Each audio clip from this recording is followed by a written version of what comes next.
Radar Report. My name is Daniel Vallis and welcome to our channel.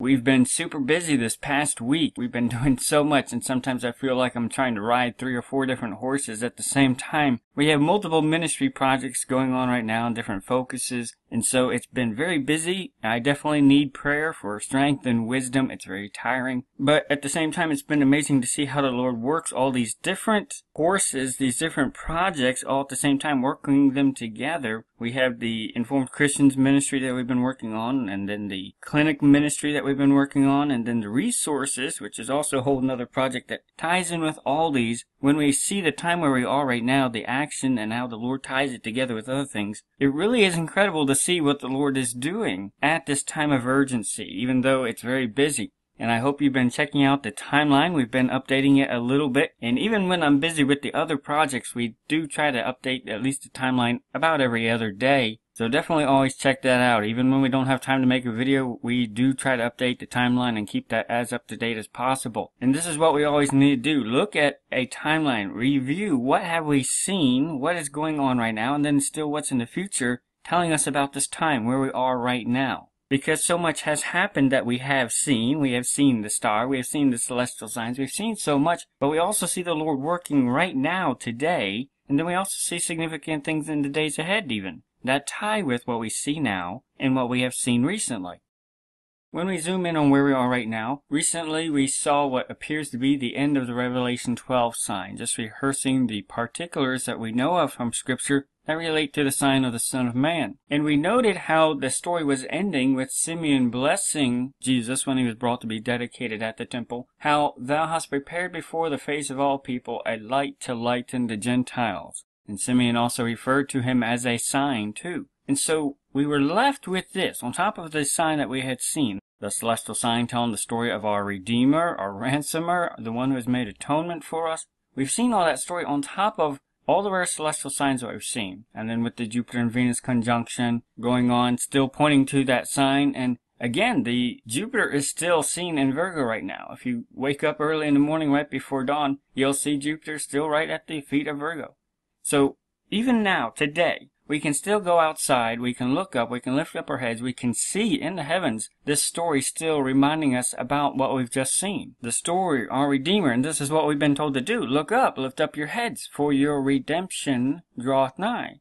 And so when we do go outside and look up and we see the story of our Redeemer, we see the sign of the Son of Man, that is telling us, that is the story being declared in the heavens, being rehearsed for us. Saying, remember this? This was a fulfillment of prophecy. This is when he came the first time. And we are told to be looking for him the second time. So we've just seen the sign that reminds us of when he came the first time, and we've been told to look up and we'll see something that tells us our redemption's nigh, even at the doors. And here we are. We still have this sign in the heavens right now. And not till about December 22nd, 23rd will Jupiter reach Libra, to where it's visibly with those stars, reaching those stars there. So that's when it could be said to be out from under the feet, just sign-wise, because it's now in the next constellation. So we're in a time right now where we know the main actor that's been rehearsing the story of the sign of the Son of Man, it's moving off the scene right now. So this needs to catch our attention that it's still there now, but we are running out of time. And we've also covered the draconic months, the nodal months when the moon reaches the ascending node. And we've pointed out how, at least since the Virgin conceived, the celestial sign when it started in the heavens, the moon kept reaching the ascending node here around Regulus, and it's gradually shifting as it goes along, moving that way. So it is also moving off the scene too. So the whole time you have the sign of the Son of Man going on in Virgo, you have the moon also bearing witness, still pointing to Regulus on a regular basis, while the entire sign of the Son of Man was going on with Virgo. But now we're at a point where you have an actor going one way, and then you have the moon gradually going off the scene this way. And this is an important cycle that caught our attention during all these celestial signs that we've seen, because when the moon reached the ascending node, that was when the eclipse happened, the total solar eclipse in America, but the timing-wise with the red dragon coming onto the scene. And we explained how that's associated with dragon swallowing the moon, and how the dragon came on the scene right at that perfect timing. And then even the enemy had messaging, they knew the significance of that sign and that eclipse at that particular context with the Revelation 12 sign. And so we've been seeing the moon reach the ascending node, these different points, and it's been at Leo the Lion, at each one of these, at the head. And it's been slowly creeping further and further away, though. But it has caught our attention that we've also been seeing the celestial signs repeatedly point to the Lion of the tribe of Judah. So when we get an overview of both of these constellations where all these celestial events have been happening, around December 22nd, that's when Jupiter is going to be reaching the first star of Libra, really moving into that constellation just from a visual perspective. 4th, that's when the moon's going to be at the ascending node again, right near the head of Leo the Lion, but it's slowly shifting each time it does it more and further away. So again, we have the moon, which is a witness to the throne of David in heaven. It's been repeatedly with its cycles along the ecliptic pointing to the lion, but now it's slowly getting ready to move off the scene out of that area with its cycles. And then we have Jupiter by January 4th, when the moon is at the ascending node. It's going to be well within Libra by that point too. But within a few days, by the 22nd, it's going to be right at the first star. So we see both of these cycles that have been going on. The moon, moving its cycle, had been highlighting the line. It's moving off the scene, drawing attention away from that very soon. Then we've seen an entire story over months, over a year, at Virgo, and Jupiter is getting ready to leave the scene to the next constellation too. Both of these at the same time moving in different directions. We're seeing almost a clearing of the stage. So this should catch our attention how we're at a time where the celestial heavens, we still have this reminder. It's still reminding us of what we have seen. The story is still there right now. But we know from looking on the radar that it's not going to be there for much longer.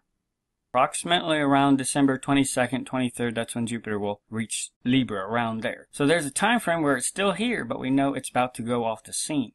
And again, we got to be like the wise men. Remember, what have we seen? That was one of their bold proclamations when they got to Jerusalem. We have seen his star. And remember, when they said that, that was months. That was really about a year after they saw the initial celestial signs. They knew they saw the signs. There's no way anybody could discount to them that they had seen the signs. They had seen rare, unique celestial signs. But there was a delay. There was a time before they got to see the Messiah. But they went forward on what they saw. Once you saw the signs, what are you doing?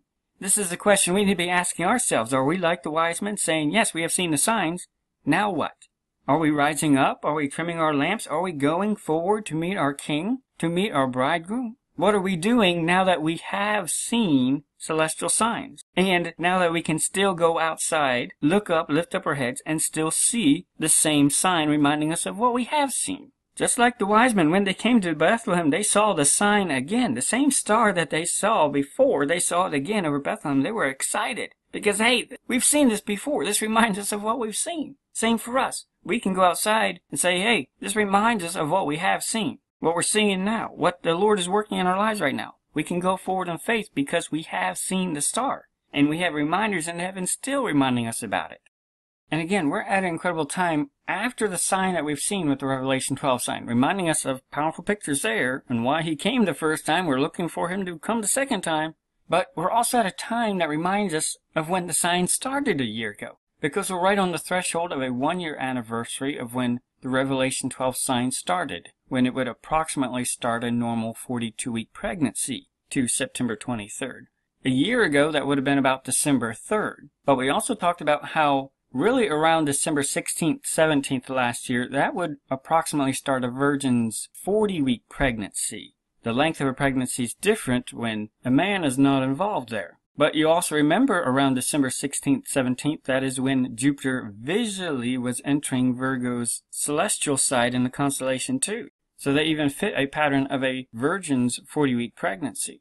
So we're at a time now where time-wise, anniversary-wise, we're reminded of the sign that started a year ago that we saw. And we can still go outside and see it in the heavens right now, reminding us that we have seen it. This is incredible. Right here at this time, right when the sign has ended, an anniversary that reminds us of when it started. Right here, we're seeing the whole story come full circle, right here.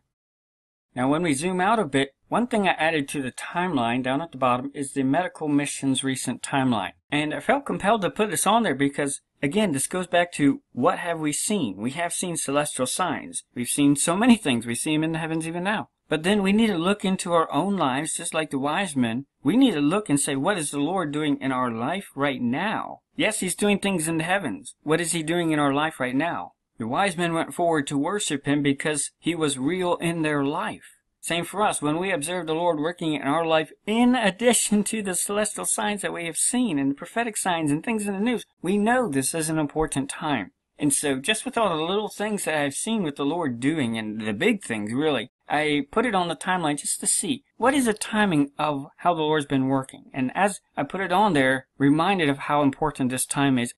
When we zoom in a little bit on the timeline, you'll remember the story. I'm not going to go into much detail on it, but you'll remember about October 31st, which was the same time as the biblical calendar date of when Noah was given his 7-day warning. That was the same time that I was making the saline. I was canning it up, just making it, and that is when I was really impressed with the need for distilled water. That it was really hard to get, at least in my area. This need was brought to my attention at the same time of Noah giving the warning to get ready. A finalization is about to begin, and we've talked about this in general before, but it's incredible to see how even the timing of what the Lord's been working with this medical missions project even lines up with what we've been observing time-wise. So then just a few days after that, I went to that estate sale, and the Lord pointed out all the medical equipment that was right there, just literally a quarter mile away from my house too, with the distillers, and he had pointed out the need just a few days before that. And then a few days after that, we were able to pick up the distiller with the gracious support of some of our supporters.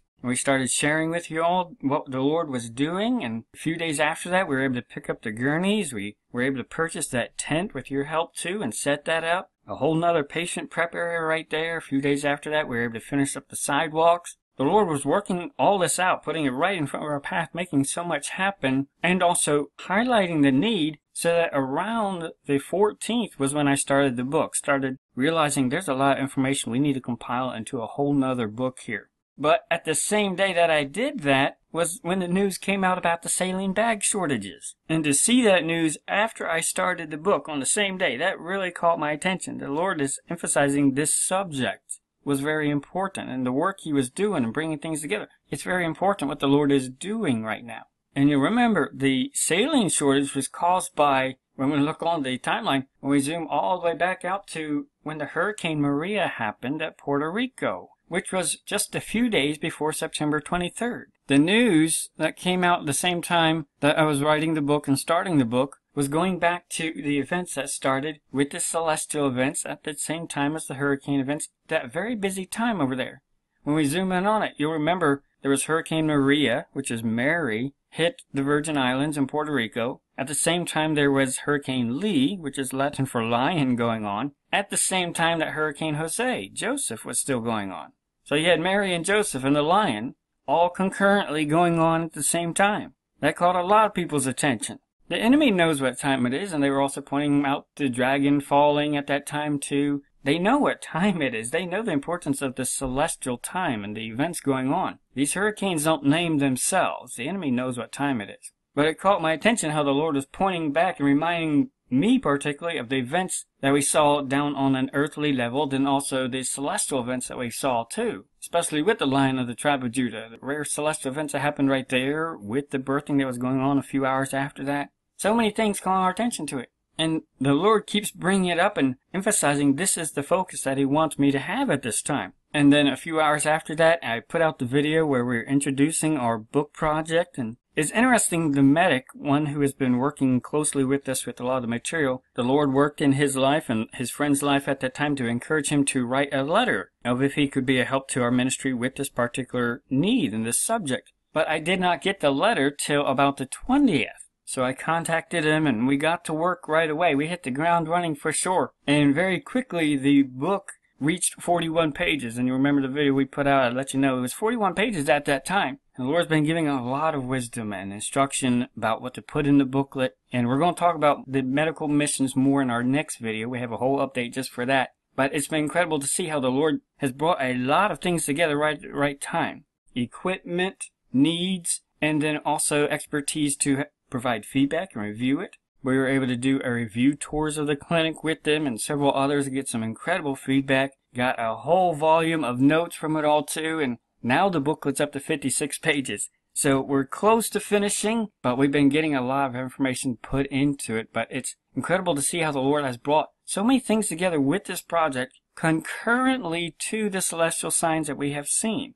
in light of the time, and even tying in with Noah, the days of Noah. And we're still in the days of Noah, the flood days. So much telling us there is an urgency that time is running out. We should be looking for him to appear the second time.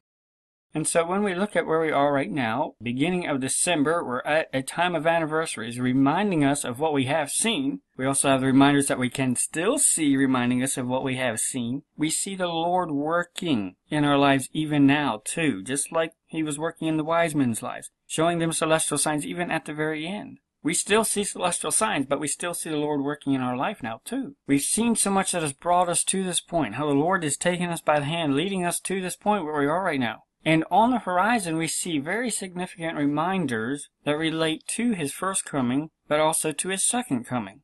It should catch our attention that we're approaching the time of the year that is midnight. Midnight's going to be approximately December 20th.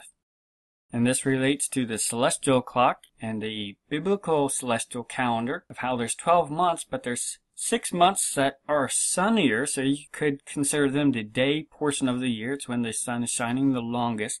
But midnight would be in the middle of the darkest portion of the year, right between the 9th month, right at the beginning of the 10th month. And so if you do a correlation of 12-hour correlation to half of the year equals half of the day, then you have proportional to the night portion of the day. And at that time, they divided the night into 4 watches. The first watch, the second watch, the third watch, and the fourth watch. And each one was 3 hours long. So midnight is between the second watch and the third watch. So proportionally on the year, when we look at where we are, we're in the second watch right now. That should remind us of several things. And we're also pretty close to the third watch. But we're also approaching midnight, when we should be expecting our bridegroom. Somewhere right around here, we should be expecting our bridegroom. And it reminds us of the parable of the wise virgins. And at midnight, there was a cry made, Behold, the bridegroom cometh, go ye out to meet him. Then all those virgins arose and trimmed their lamps. In Luke 12:34, Jesus says, For where your treasure is, there will your heart be also. Let your loins be girded about, and your lights burning. And ye yourselves like unto men that wait for their Lord, when he will return from the wedding, that when he cometh and knocketh, they may open unto him immediately. Blessed are those servants, whom the Lord when he cometh shall find watching. Verily I say unto you, that he shall gird himself, and make them to sit down to meat, and will come forth and serve them. And if he shall come in the second watch, or come in the third watch, and find them so, blessed are those servants. And this know, that if the good man of the house had known what hour the thief would come, he would have watched, and not have suffered his house to be broken through. Be ye therefore ready also, for the Son of Man cometh at an hour when ye think not. These reminders and these commands that Jesus was giving his disciples, his servants, relate to us, especially when we see what's on the horizon, when we consider where we are right now, this time of the year, during the days of Noah and Lot on top of that. We're in the days of the flood even. We're in the days of Noah and Lot that typify when Jesus said that's when the coming of the Son of Man is going to be. During those days, when life is still going on like normal. And at the same time, we're also approaching midnight, which is reminding us we need to be shining bright right now. And he wants us to be watching. He wants us to be found watching. But not just watching, a rising up kind of watching, where we have our loins girded about, we're ready for work, and our lights are burning. We're already busy and shining for our Lord. The servants that are watching, they will be blessed. And this is what we need to keep in mind when we consider everything that we have seen. So much telling us the bridegroom cometh, your Lord, your King, your Master cometh. Rise up and shine bright. And Jesus even told his servants, I want you to be ready. You're going to know when he's nigh. You're going to know when he's nigh even at the doors. When we know he's coming, we should be living like it, rising up and trimming our lamps and shining bright, going out to meet our bridegroom.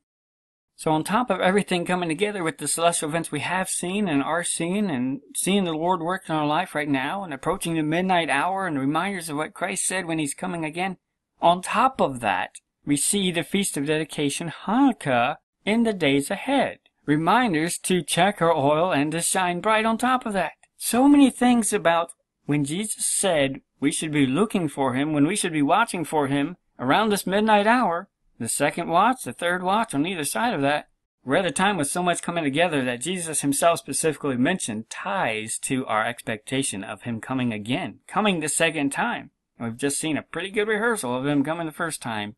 That reminds us that he is nigh even at the doors. And especially when we compare what we have seen with what we see on the horizon, we can see parallels between both of these stories that we've seen. In John 10:7 is the account when Jesus was at the temple during the Feast of Dedication, which is Hanukkah. Then said Jesus unto them again, Verily, verily, I say unto you, I am the door of the sheep. All that ever came before me are thieves and robbers, but the sheep did not hear them. I am the door. By me if any man enter in, he shall be saved, and shall go in and out and find pasture. The thief cometh not but for to steal, and to kill, and to destroy. I am come that they might have life, and that they might have it more abundantly. I am the good shepherd. The good shepherd giveth his life for the sheep. But he that is an hireling, and not the shepherd, whose own the sheep are not, seeth the wolf coming, and leaveth the sheep, and fleeth. And the wolf catcheth them, and scattereth the sheep. The hireling fleeth because he is an hireling, and careth not for the sheep. I am the good shepherd, and know my sheep, and am known of mine. As the Father knoweth me, even so know I the Father. And I lay down my life for the sheep. And other sheep I have, which are not of this fold, them also I must bring. And they shall hear my voice, and there shall be one fold, and one shepherd. Therefore doth my Father love me, because I lay down my life, that I might take it again. No man taketh it from me, but I lay it down of myself. I have power to lay it down, and I have power to take it again. This commandment have I received of my Father. There was a division therefore again among the Jews for these sayings. Many of them said, He hath a devil, and is mad. Why hear ye him? Others said, These are not the words of him that hath a devil. Can a devil open the eyes of the blind? And it was at Jerusalem, the feast of the dedication, and it was winter. And Jesus walked in the temple in Solomon's porch. Then came the Jews round about him, and said unto him, How long dost thou make us to doubt? If thou be the Christ, tell us plainly. Jesus answered them, I told you, and ye believe not. The works that I do in my Father's name, they bear witness of me. But ye believe not, because ye are not of my sheep, as I said unto you. My sheep hear my voice, and I know them, and they follow me. And I give unto them eternal life, and they shall never perish, neither shall any man pluck them out of my hand. My Father which gave them me is greater than all, and no man is able to pluck them out of my Father's hand. I and my Father are one. This context and what Jesus was saying in this context is very important when we see that calendar date in just a few days ahead. He affirms to them that he is the good shepherd. The good shepherd giveth his life for the sheep. But here, Jesus was talking to the Jews, and he was telling them, Other sheep I have, which are not of this fold. Them also I must bring, and they shall hear my voice, and there shall be one fold, and one shepherd. Jesus was telling the Jews that there is another fold. He did come to be a light to the Gentiles. That's even an Old Testament prophecy. They knew that, but he told them that he was going to be gathering another fold, the Gentiles, all tribes, all nations, all tongues.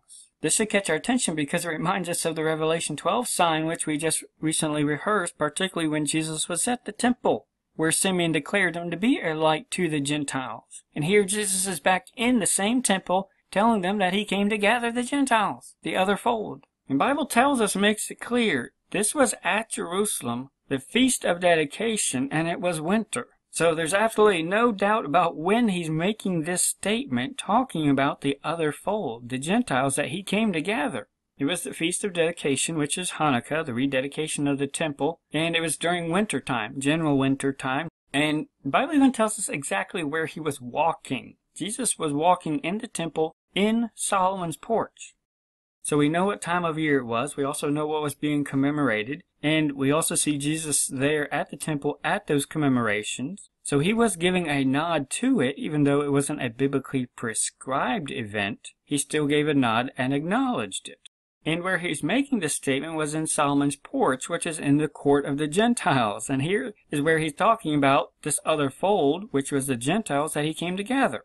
Keeping in mind, the first time Jesus was brought to the temple was when he was dedicated, and Simeon declared him to be the light to the Gentiles. And we're approaching a calendar time about light, knowing that he's coming to gather his sheep, the sheep that know him and follow him. We have reminders and parallels right here at this time to the celestial events and the signs that we've seen rehearsed. They both tie together. And then on top of that, right at the end, he's making an emphasis of no man shall pluck them out of my hand.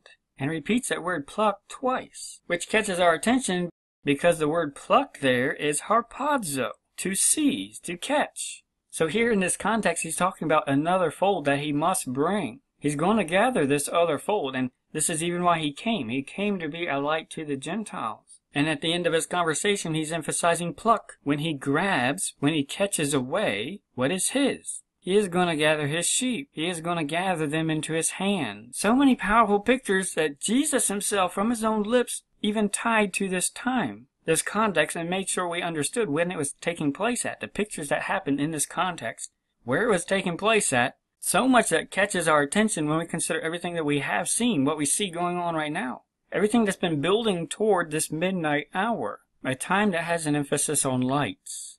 Reminded that Simeon declared him to be a light to the Gentiles, and that was at the temple. And then later in Jesus' life, he declared himself at the temple that he came to gather the other fold. We see multiple pictures telling us this is a time when we need to be shining bright. We're expecting our beloved, we're expecting our bridegroom. We need to be rising up, we need to be shining bright, we need to be these servants with our lamps burning.